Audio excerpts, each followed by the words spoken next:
Hello, Barry Anderson from Trade Ideas with today's edition of What Makes This Trade Great? You know, I'm really falling in love with my daily reversal scan, guys. So this is what it's looking for. You see this ALXO was up big yesterday. I know it's a red bar, but that's just because it closed below the open, but it was up huge yesterday.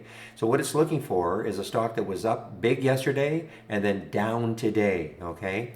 And that is the color coding, the ones in light blue, just the reverse. It would have been a stock down big yesterday and up today.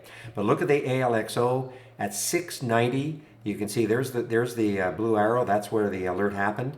And 690, so just take a look at 690. And before it pulled up at all, it got down to $6. That was a tremendous short for many of us in our trading room. Okay, now it's up, but you know, the first 15 minutes and then a little bit, that was a tremendous percentage move. If you want this, you just have to ask me for it. Okay? All right, everybody, I want to get back into the trading room, so have a great evening and we'll see you tomorrow.